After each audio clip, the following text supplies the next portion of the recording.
Hello बच्चों। तो आज के इस वीडियो में हम लोग लॉज ऑफ मोशन के बारे में पढ़ेंगे।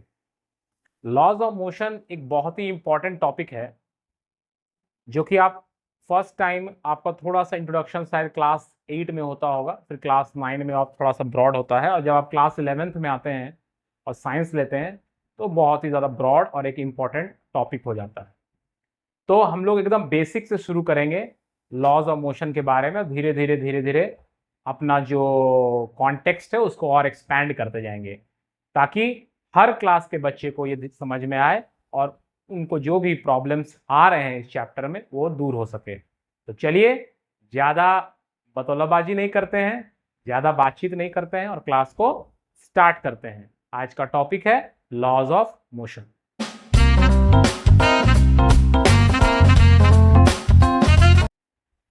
तो देखो, laws of motion basically Newton का चैप्टर है। अगर ये कहा जाए तो गलत नहीं होगा।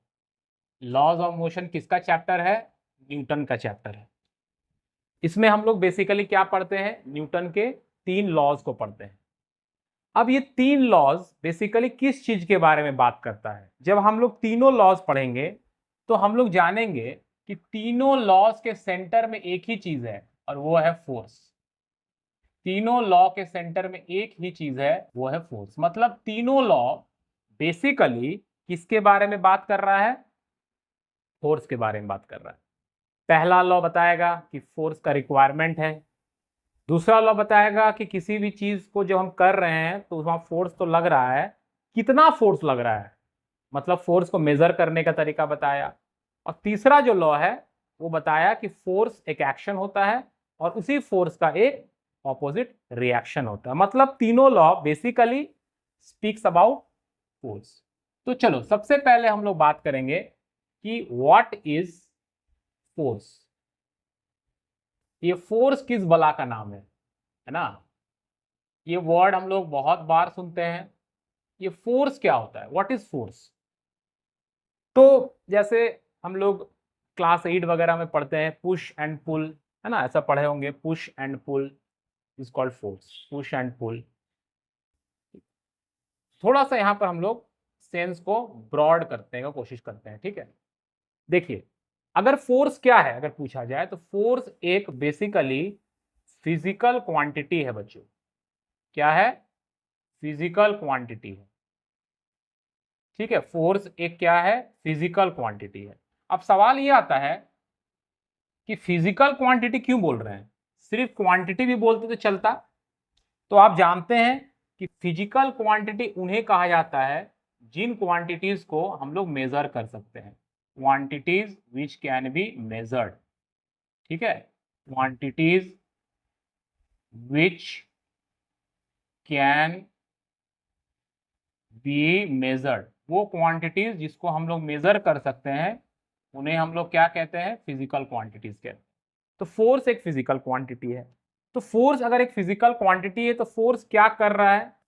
फोर्स के कुछ इफेक्ट्स होते हैं जिससे हम लोग को पता लगता है कि हाँ, उस बॉडी पर या उस ऑब्जेक्ट पर फोर्स लगा है। ये इफेक्ट्स क्या है? पहला इफेक्ट है changes, a physical quantity which changes the state of motion of a object. किसी भी ऑब्जेक्ट के स्टेट ऑफ मोशन को चेंज करना। अब सवाल यह है कि स्टेट ऑफ मोशन का मतलब क्या हुआ? जब आप स्टेट ऑफ मोशन का बात करते हैं इसमें दो चीजें आती है, रेस्ट एंड मोशन। क्या क्या चीजें आती हैं? Rest and motion. मतलब अगर कोई ऑब्जेक्ट रेस्ट में है और उस ऑब्जेक्ट को मोशन में लाना है तो फोर्स चाहिए। अगर कोई, जैसे मान लीजिए एक ब्लॉक है वो रेस्ट में है, या एक फुटबॉल है, क्या वो फुटबॉल खुद ब खुद मूव करेगा? नहीं करेगा, उस पर आपको फोर्स लगाना पड़ेगा। उसी तरह से जब वो फुटबॉल एक गोलकीपर के तरफ आ रहा है और उस गोलकीपर को उस फुटबॉल को रोकना है, रेस्ट पे लाना है, मोशन से रेस्ट पे लाना है, तो फिर उसे फोर्स लगाना पड़ेगा उसको रेस्ट में लाने के लिए। तो फोर्स क्या है? एक ऐसा फिजिकल क्वांटिटी है जो कि changes the state of motion of a object. ठीक है। दूसरा क्या होगा? दूसरा होगा चेंजेस द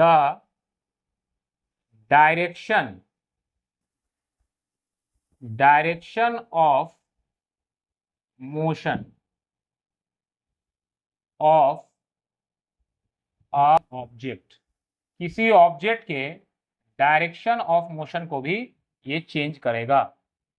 ठीक है, किसी भी ऑब्जेक्ट के डायरेक्शन ऑफ मोशन को आप चेंज करेगा। जैसे फॉर एग्जांपल मान लीजिए कि आपके पास एक बैडमिंटन है, एक रैकेट है। ठीक है, एक रैकेट है। अब एक बॉल जो है इस डायरेक्शन से एक बॉल आ रहा है।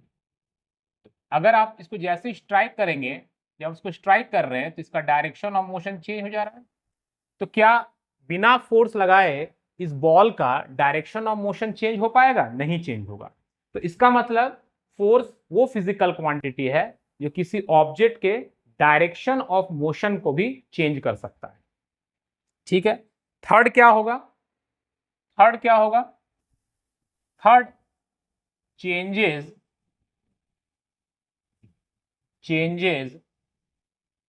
Shape and size of object. Changes shape and size of object. ठीक है, किसी भी ऑब्जेक्ट के शेप एंड साइज को भी चेंज कर सकता है। जैसे कि अगर आप जिस रूम में अभी बैठ के ये वीडियो देख रहे हैं, अगर आपके पास एक वाटर बॉटल है, आप उसको प्रेस करेंगे तो उसका शेप चेंज हो जाएगा, है ना। तो इसका मतलब एक फोर्स वो फिजिकल क्वांटिटी है जो शेप एंड साइज को भी चेंज कर सकता है।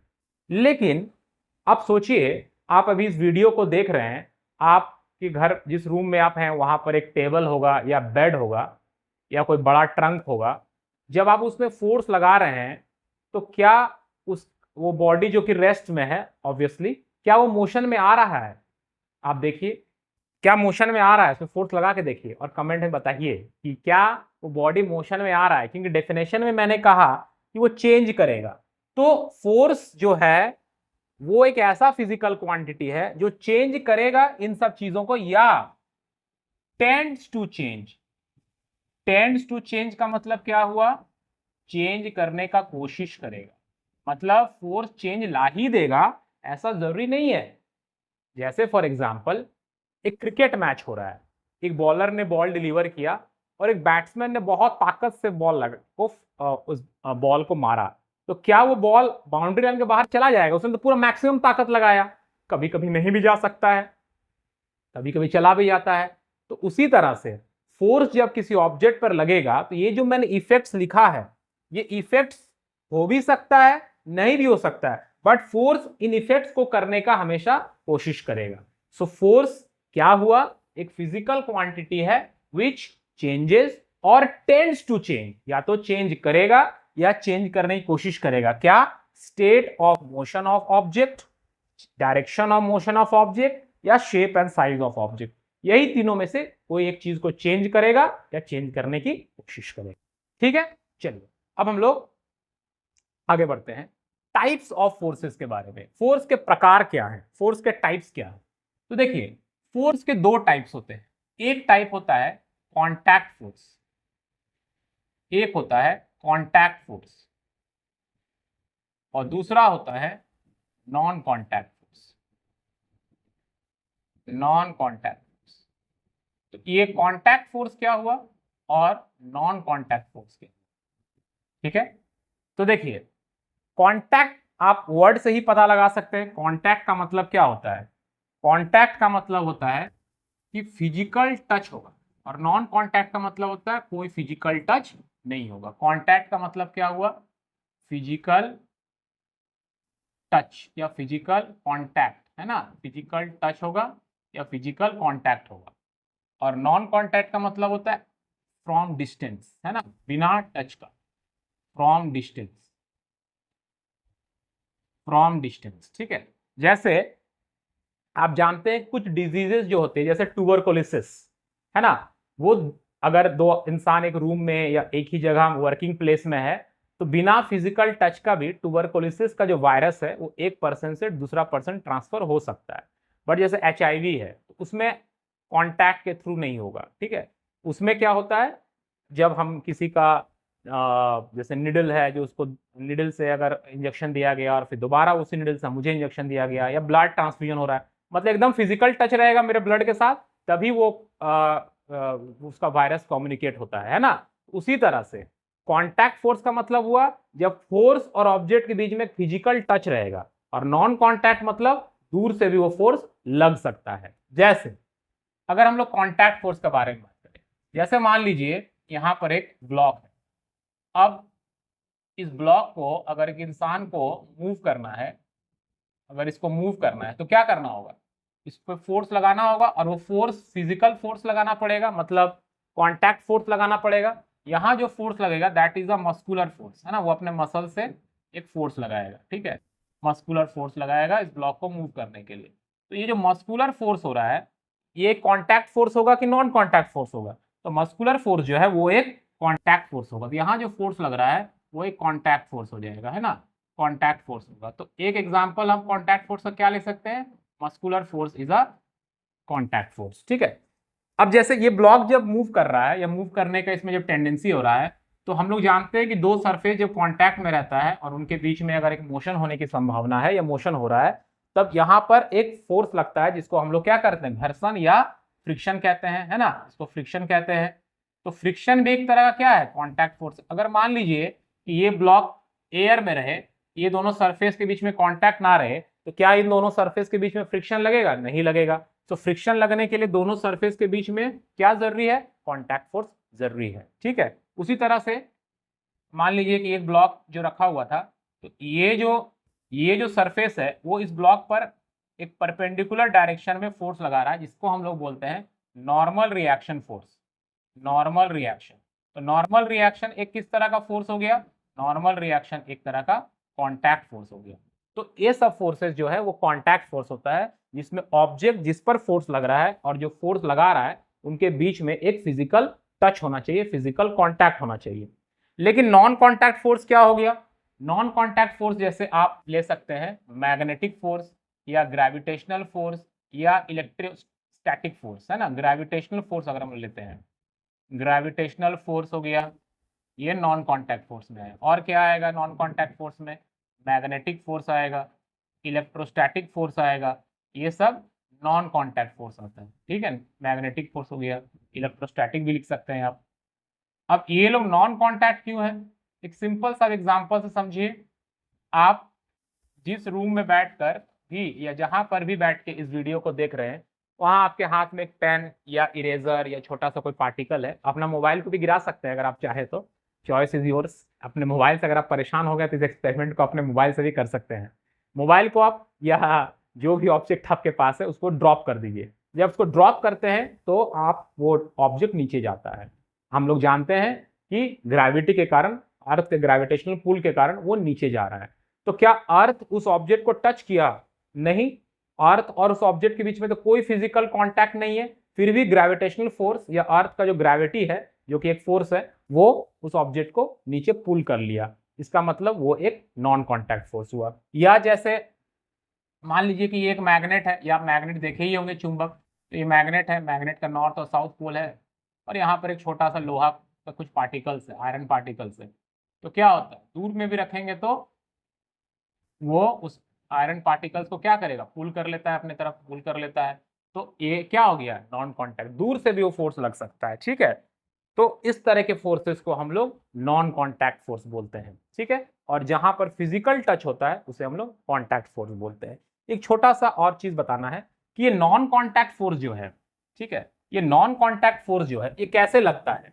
तो देखिए, जैसे अगर हम ग्रेविटेशनल फोर्स का बात करें, तो जैसे मान लीजिए ये अर्थ हो गया, ठीक है, ये अर्थ हो गया, क्योंकि कांटेक्ट फोर्स में तो समझ में आ रहा है कि फिजिकल टच है, फिजिकल कांटेक्ट है तो फोर्स लग रहा है, लेकिन नॉन कांटेक्ट में कैसे हो रहा है, और ये ऑब्जेक्ट है, ठीक है। तो अर्थ का ना एक ग्रेविटेशनल फील्ड होता है, ठीक है, एक क्या होता है, ग्रेविटेशनल फील्ड होता है।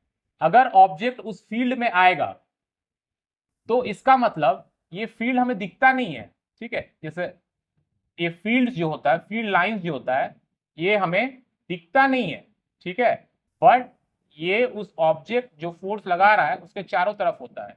अब दूसरा ऑब्जेक्ट जिस पर फोर्स लग रहा है वो अगर इस फील्ड में आ रहा है तो इसका जो फील्ड लाइंस है वो इसको इनविजिबली टच कर रहा है और इस पर एक फोर्स लगा रहा है, जिससे वो जो भी मोशन दिख रहा है या अगर उसको रेस्ट में ला रहा है, जैसे मान लीजिए कि किसी ऑब्जेक्ट को हम लोग यहां से ऊपर फेंक रहे हैं, ठीक है, नीचे से ऊपर फेंक रहे हैं, एक सर्टेन हाइट पे जाके इसका वेलोसिटी 0 हो जा रहा है, तो यहाँ पर ग्रेविटेशनल फील्ड क्या कर रहा है, यहाँ ग्रेविटी क्या कर रहा है, इसके मोशन को रोक रहा है, और यहाँ पर क्या कर रहा है, मोशन, इसका स्पीड बढ़ रहा है, वेलोसिटी बढ़ रहा है जब नीचे आ रहा था, ठीक है। उसी तरह से अगर आप एक मैग्नेट को लेते हैं, एक मैग्नेट को लेते हैं, मान लीजिए मैग्नेट का नॉर्थ है, ये मैग्नेट का साउथ है, तो मैग्नेट के नॉर्थ से हम लोग जानते हैं कि मैग्नेटिक फील्ड लाइंस निकलता है, ठीक है।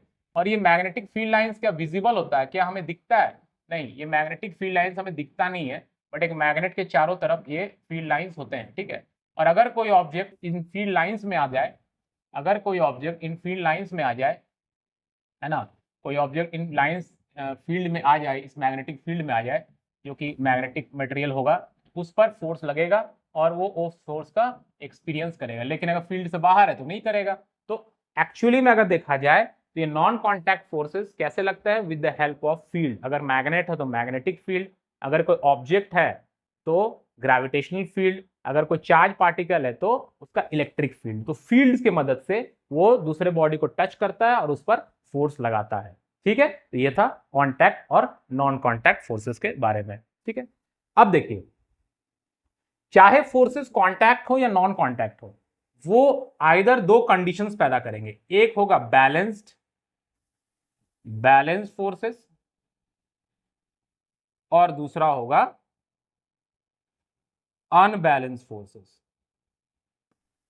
ठीक है, बैलेंस्ड और अनबैलेंस्ड फोर्सेस, करेक्ट। चाहे फोर्सेस कांटेक्ट हो या फोर्सेस नॉन कांटेक्ट हो, वो बैलेंस्ड या अनबैलेंस्ड होगी। अब बैलेंस्ड और अनबैलेंस्ड का मतलब क्या होता है? अगर किसी ऑब्जेक्ट पर रिजल्टेंट फोर्स 0 आता है, रिजल्टेंट फोर्स कैसे निकालेंगे वो हम लोग आगे देखेंगे। रिजल्टेंट फोर्स अगर 0 आता है तो हम लोग बोलेंगे कि forces are balanced.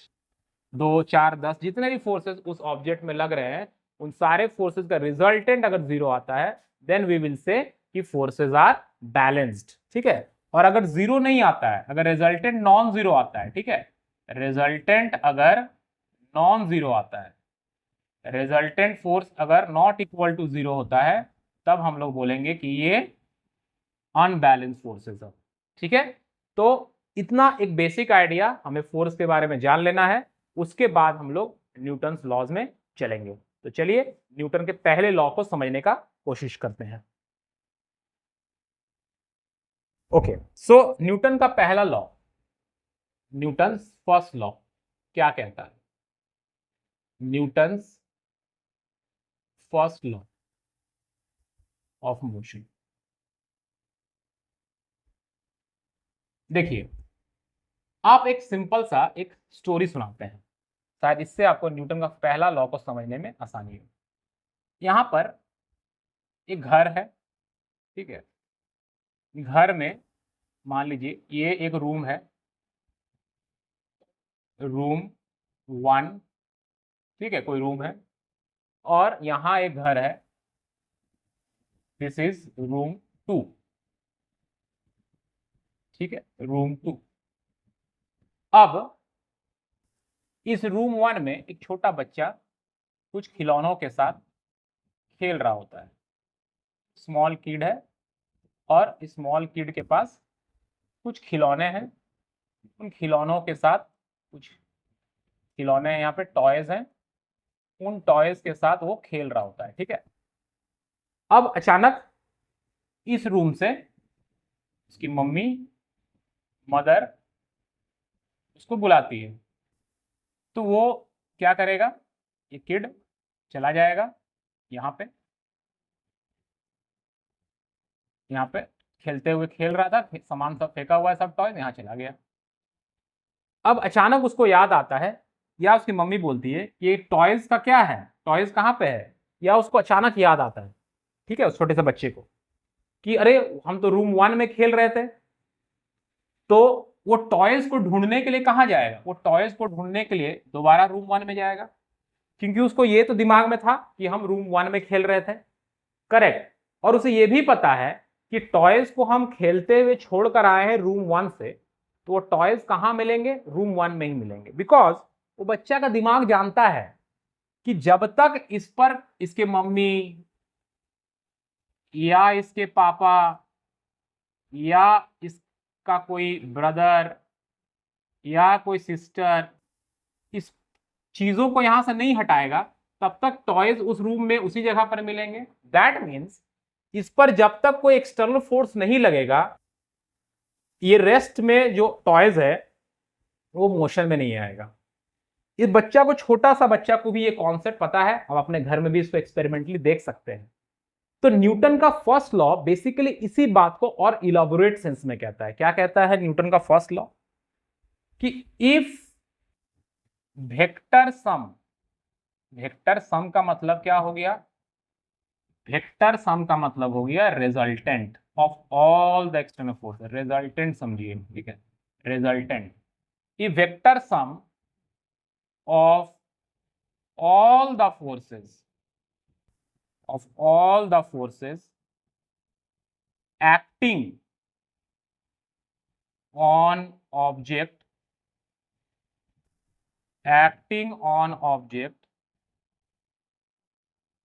is zero. If vector sum of all the forces acting on object is zero, then the object will remain unaccelerated.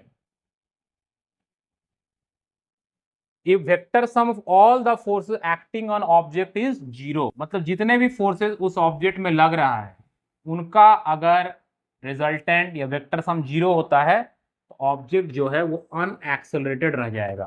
ठीक है, अब इसको थोड़ा सा समझना है, इसका मतलब क्या होगा। इसको मैथमेटिकली हम लोग कैसे लिखेंगे? इसको मैथमेटिकली हम लोग ऐसे लिखेंगे। मैथमेटिकली कैसे लिखेंगे? सम, वेक्टर सम, तो वेक्टर का साइन दे देंगे किसका? फोर्स का। अगर जीरो है, vector sum of all the forces is zero, then क्या होगा? देन इसका एक्सेलरेशन भी जीरो आएगा, एक्सेलरेशन भी जीरो आएगा। ठीक है, if vector sum of all the forces acting on object is zero, then acceleration भी जीरो होगा, मतलब ये अनएक्सेलरेटेड रहेगा। अब ये बताइए, ये अनएक्सेलरेटेड का क्या मतलब होता है? अनएक्सेलरेटेड का मतलब है कि जैसे अगर कोई ऑब्जेक्ट रेस्ट में था, ये ऑब्जेक्ट पहले से रेस्ट में था, ठीक है, अब इस ऑब्जेक्ट पर बहुत सारा फोर्सेस लगा, लेकिन vector sum of the forces कितना आ रहा है? जीरो आ रहा है, तो ये रेस्ट में ही रह जाएगा, मतलब इसका इसमें वेलोसिटी नहीं आएगा, क्योंकि अगर इसमें वेलोसिटी आता तो कुछ ना कुछ एक्सेलरेशन हो जाता। दूसरा कंडीशन मानते हैं कि अगर ये ऑब्जेक्ट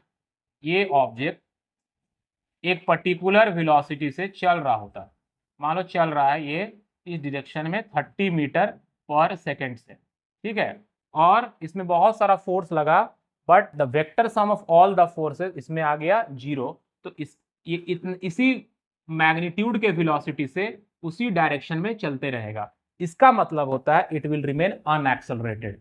अनएक्सेलरेटेड का मतलब उसका प्रीवियस जो वेलोसिटी था, चाहे वो अगर पहले से वेलोसिटी जीरो था तो जीरो ही रह जाएगा, और अगर वो 30 मीटर पर सेकेंड से इस डायरेक्शन में मूव कर रहा था तो 30 मीटर पर सेकेंड से उसी डायरेक्शन में मूव करेगा, मतलब डायरेक्शन भी चेंज नहीं होगा। सो अगर vector sum of all the forces, जितना भी फोर्स किसी ऑब्जेक्ट पे लग रहा है, वो अगर जीरो आ जाता है, then it will remain unaccelerated. मतलब अगर फोर्सेस बैलेंस्ड रहता है, अगर हम सिंपल भाषा में समझें, इफ फोर्सेस आर बैलेंस्ड, ठीक है, अगर फोर्सेस बैलेंस्ड रहता है, फोर्सेस अगर बैलेंस्ड रहता है तो एक्सेलरेशन नहीं होगा। अगर फोर्सेस बैलेंस्ड रहता है तब एक्सेलरेशन नहीं होगा, एक्सेलरेशन विल बी जीरो। ठीक है, तो this is Newton's first law. मतलब अगर एक्सटर्नल फोर्स नहीं लग रहा है तो अगर कोई ऑब्जेक्ट रेस्ट में है तो रेस्ट में ही रह जाएगा, अगर कोई मोशन में है एक पर्टिकुलर डायरेक्शन में तो उसी डायरेक्शन में रह जाएगा, उतना ही वेलोसिटी के साथ मोशन करते रह जाएगा। जब तक उस पर कोई एक्सटर्नल फोर्स ना लगे। This is Newton's first law. चलिए, न्यूटन के फर्स्ट लॉ में एक वर्ड निकल के आया, that word is called inertia. That word is called inertia. अब ये इनर्शिया क्या होता है इसको समझने का कोशिश करते हैं। ठीक है, देखिए, चाहे वो इंसान हो, चाहे कोई लिविंग थिंग्स हो, चाहे नॉन लिविंग थिंग्स, जैसे हमारे देश में इतने दिनों तक ब्रिटिश ने राज किया राइट, या हम लोग फोर्स लगा रहे थे उनको हटाने के लिए, सिस्टम को चेंज करने के लिए, बट 200 साल तक हम लोग ऐसा नहीं कर पाए। क्यों नहीं कर पाए? इसलिए नहीं कर पाए क्योंकि उनका इनर्शिया बहुत ज्यादा था। अब ये क्या मतलब हुई? एक और एग्जांपल लेते हैं। जैसे अगर हम लोग किसी चीज को, कोई भारी चीज है, उसको डिस्प्लेस करना चाहते हैं, उसको हटाना चाहते हैं, तो जब हम खुद से कर रहे होते तो नहीं कर पाए, तो फिर और मेरे जो फ्रेंड्स है, रिलेटिव्स को बुलाते हैं और बोलते हैं चलो भाई इसको थोड़ा धकेलना आ जाए, उसको धकेलते हैं। ठीक है, हम लोग बोलते हैं टेक्निकली कि उस ऑब्जेक्ट का इनर्शिया ज्यादा था। क्यों? क्योंकि वो ऑब्जेक्ट पहले से रेस्ट में था। ठीक है, अब इसको हम लोग को मोशन में लाना है, तो ये ऑब्जेक्ट खुश है कि भाई हम रेस्ट में हैं, हम खुश हैं, हमको मोशन में मत लाओ। ठीक है, कोई भी चीज, चाहे वो लिविंग हो चाहे नॉन लिविंग हो, वो बदलना नहीं चाहता है। जैसे आप बच्चे लोगों को बार बार बोलना पड़ता है टीचर को कि पढ़ो, या डांटना पड़ता है, या मारना पड़ता है, या मोटिवेट करना पड़ता है, मतलब वो एक तरह से क्या कर रहे हैं, आप पर फोर्स लगा रहे हैं ताकि आप अपने सिचुएशन को बदले, अपने एकेडमिक सिचुएशन को बदले। लेकिन आप लोग क्या करते हैं? नहीं बदलते हैं सर, हम खुश हैं। ठीक है, तो बदलने के लिए टीचर को, पेरेंट्स को फोर्स लगाना पड़ता है, बिकॉज हम लोग उसी लाइफ में खुश हैं जो लाइफ हमको मिला है, बदलने के लिए नहीं चाहते हैं। तो बदलाव करने के लिए हमेशा एक फोर्स का लगाना पड़ता है। ठीक है, जैसे ये ऑब्जेक्ट रेस्ट में था, ये रेस्ट में है, अब इसको मोशन में लाना है तो क्या करना होगा? एक्सटर्नल फोर्स लगाना पड़ेगा, क्योंकि ये ऑब्जेक्ट खुद ब खुद मोशन में नहीं आना चाहता है। अगर कोई ऑब्जेक्ट मोशन में है, मान लीजिए कार ही है, अगर ये कार मोशन में है तो क्या खुद ब खुद रेस्ट में आ जाएगा? नहीं आ जाएगा। आप जिस रूम में बैठे हुए हैं, मान लीजिए मोशन में है, तो इसको रेस्ट में लाना है तो फोर्स लगाना पड़ेगा। आप जिस रूम में बैठे हैं, ऑब्वियसली वहाँ फैन चल रहा होगा, फैन को स्विच ऑफ कर दीजिए, क्या फैन तुरंत बंद हो जाएगा? नहीं। क्यों? क्योंकि आपका जो फैन है वो मोशन में है और उसमें मोशन का गुण आ चुका है। आप जब आप फैन को बंद कर रहे हैं, इलेक्ट्रिसिटी जीरो हो जा रहा है, फिर भी वो चाह रहा है कि मोशन में ही रहे, मेरा कंडीशन ना बदले। बट रूम का जो एयर पार्टिकल है और जो स्क्रूज वगैरह लगे हुए हैं, उनके बीच में जो फ्रिक्शन है, एयर पार्टिकल्स फ्रिक्शन लगा रहा है और इस तरह से फैन जो है वो रुक जा रहा है। तो इसका मतलब कोई भी चीज, अगर हम अब जस्ट हम लोग ऑब्जेक्ट के कॉन्टेक्स्ट में देखें या मोशन के कॉन्टेक्स्ट में देखें, इस चैप्टर के कॉन्टेक्स्ट में देखें, तो हम लोग क्या बोल सकते हैं कि कोई भी चीज अगर रेस्ट में है तो वो मोशन में नहीं आना चाहता है, क्योंकि उसके लिए फोर्स लगाना पड़ेगा। कोई भी चीज अगर मोशन में है तो रेस्ट में नहीं आना चाहता है, उसमें भी फोर्स लगाने का पड़ेगा। इवन डायरेक्शन को भी चेंज करना है तो हमें फोर्स लगाना पड़ता है, खुद से चेंज नहीं होगा। तो ये जो खुद से नहीं चेंज होने का गुण है ऑब्जेक्ट्स में, और जो चेंज को रेजिस्ट भी कर रहा है, जैसे अगर हम इस ऑब्जेक्ट में फोर्स लगा रहे हैं, इस बॉक्स में फोर्स लगा रहे हैं, तो ये बॉक्स नहीं चाह रहा है कि हम मूव करें, ये हमको रोक ही रहा है, और हम जब फोर्स को बढ़ाएंगे तभी ये मूव करेगा। तो इसका मतलब ये क्या कर रहा है? रेजिस्ट कर रहा है। किसको रेजिस्ट कर रहा है? चेंज को। कोई भी चीज नहीं चाहता है कि हम चेंज हो, तो रेजिस्ट कर रहा है। ठीक है, और जब चेंज नहीं होना चाहता है तो बहुत ज्यादा फोर्स लगाना पड़ता है ना। तो रेजिस्ट करता है चेंज को। क्या चीज का चेंज को? या तो स्टेट ऑफ रेस्ट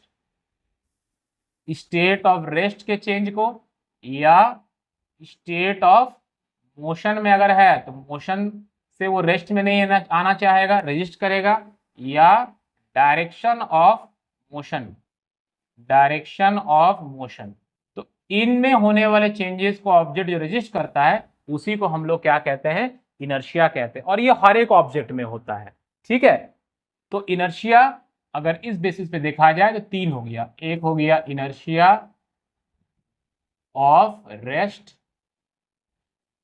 दूसरा हो जाएगा इनर्शिया ऑफ मोशन, और तीसरा हो जाएगा इनर्शिया ऑफ डायरेक्शन। ठीक है, तीन तरह का इनर्शिया होता है। जब आप देखिएगा गाड़ी में आप बैठे हुए हैं और एक कार में, और सडनली अगर कोई स्टीयरिंग घुमा दे तो आपका बॉडी डिसबैलेंस फील करने लगता है। क्यों डिसबैलेंस हो जाता है? बिकॉज आप जब गाड़ी में बैठे और गाड़ी एक पर्टिकुलर स्पीड से पर्टिकुलर डायरेक्शन में जा रही है, तो आपका बॉडी उसी डायरेक्शन में जाने का आदत पैदा कर लेता है। जैसे ही उसको बदला जाता है, आपका बॉडी उसको एक्सेप्ट नहीं करता, उसको रेजिस्ट करता है। ठीक है, तो ये हो गया इनर्शिया के बाद। और ये एक गुण है, ये एक क्या है, ये एक प्रॉपर्टी है। इनर्शिया बेसिकली क्या है? बेसिकली एक प्रॉपर्टी है। और ये प्रॉपर्टी किस में मौजूद होता है? ये प्रॉपर्टी हर एक ऑब्जेक्ट में मौजूद है, कोई भी बदलना नहीं चाहता। आप अपने घर में देखिए, आसपास देखिए, किसी को भी आप किसी का कोई आदत को बदलने की कोशिश कीजिए तो बदलना नहीं चाहता है। फिर आपको अलग तरह से इसको फोर्स लगाना पड़ता है, चाहे वो इमोशनल फोर्स हो, चाहे प्रेशर बनाना हो, उसे फोर्स लगाना पड़े, चाहे उसको प्यार समझाना पड़े, आपको फोर्स लगाना पड़ता है उस आदमी को, उस इंसान को, या किसी आदत को, या किसी चीज को बदलने के लिए। तो ये नहीं बदलने का जो गुण है उसी को हम लोग इनर्शिया कहते हैं। ठीक है, अब इनर्शिया क्या है? एक गुण है। जैसे अच्छाई एक गुण है, बुराई एक गुण है ना। जैसे हम लोग बोलते हैं he is a very kind person, वो बहुत दयालु आदमी है। अगर कोई बोले कितना दयालु है, तो क्या आप उस कितना को मेजर कर पाएंगे? नहीं मेजर कर पाएंगे, क्योंकि वो एक फिजिकल क्वांटिटी नहीं है। हम लोग मेजर किसको कर सकते हैं? सिर्फ फिजिकल क्वांटिटी को कर सकते हैं। बट दयालु, अच्छाई, बुराई, ये सब क्या है? ये फिजिकल क्वांटिटी नहीं है, तो हम उसको मेजर नहीं कर पाएंगे। तो अगर कोई बोलेगा कि एक कार का जो है एक बाइसाइकिल से ज्यादा इनर्शिया है, कैसे ज्यादा इनर्शिया हो गया? हम तो इनर्शिया को मेजर नहीं कर सकते। तो हम इनर्शिया को मेजर नहीं कर सकते, हम लोग किसको मेजर करते हैं? हम लोग मास को मेजर करते हैं, ऑब्जेक्ट के मास को मेजर करते हैं। और इनर्शिया जो है वो मास पे डिपेंड करता है। इनर्शिया किस पे डिपेंड करता है? ऑब्जेक्ट के मास पर डिपेंड करता है। अगर ऑब्जेक्ट का मास ज्यादा होगा तो इनर्शिया भी ज्यादा होगा। ठीक है, सो इनर्शिया किस पे डिपेंड हुआ? ऑब्जेक्ट के मास पर डिपेंड हुआ। सो इनर्शिया डिपेंड्स ऑन मास। अब हम जानते हैं जो भी मैटर होगा उसके पास मास होगा, इसका मतलब उसके पास इनर्शिया होगा। ये चेंज नहीं होने का उसमें गुण ऑब्वियसली होगा, तभी वो मैटर है। ठीक है, क्योंकि उसके पास मास है। तो how we can measure inertia? By the mass of the body. मतलब हम अनुमान लगा सकते हैं कि इसका इनर्शिया ज्यादा है या इसका इनर्शिया कम है। इनर्शिया का वैल्यू कैलकुलेट नहीं कर सकते, बिकॉज वो तो प्रॉपर्टी है। जैसे हम अच्छाई, जैसे मान लीजिए हम बोलेंगे ये बहुत अच्छा स्टूडेंट है, ठीक है, तो अब कोई मुझे पूछेगा कि किस तरह से आप बोल रहे हैं अच्छा स्टूडेंट है, तो हम बोलेंगे टाइम पर स्कूल आता है। तो हम क्या मेजर किए? हम मेजर किए टाइम पर आना, मतलब टाइम को मेजर किए। हम उसका अच्छाई को मेजर नहीं कर सकते, बस हम रिलेट कर पा रहे हैं, उस इनर्शिया को हम रिलेट कर पा रहे हैं कि मास ज्यादा होगा तो इनर्शिया ज्यादा होगा। तो this is all about Newton's first law of motion. तो यहां तक आप लोग ठीक से पढ़ ले, इसको वीडियो को अच्छे से देख ले। नेक्स्ट वीडियो में हम लोग बात करेंगे Newton's second law of motion को बारे में। यहां पर हम लोगों ने देखा कि फोर्स चाहिए तभी किसी का स्टेट ऑफ मोशन रेस्ट से मोशन या मोशन से रेस्ट में आ सकता है, डायरेक्शन चेंज हो सकता है, शेप एंड साइज चेंज हो सकता है। और न्यूटन का फर्स्ट लॉ भी वही कह रहा है कि अगर नेट फोर्स जीरो नहीं है तभी वो एक्सेलरेट होगा, अगर नेट फोर्स जीरो है तो अनएक्सेलरेटेड रह जाएगा। जो ऑब्जेक्ट रुका हुआ है वो रुका ही रह जाएगा।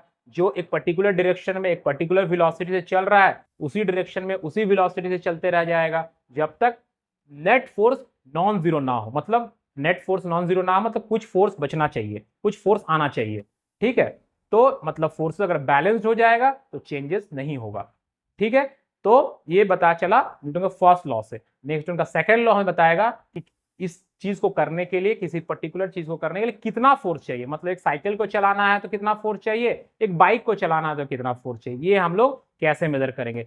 या मान लीजिए दो बाइसाइकिल ही है, एक बाइसाइकिल को ज्यादा स्पीड से चलाना, एक बाइसाइकिल को कम स्पीड से चलाना, तो कब कितना फोर्स चाहिए ये हम लोग कैसे मेजर करेंगे। इसके लिए हमें न्यूटन सेकंड लॉ पढ़ना पड़ेगा। आज के लिए इतना ही। होप कि आप लोग को वीडियो से फायदा हुआ, समझ में आया। नेक्स्ट वीडियो में जल्दी मिलते हैं। Take care and bye.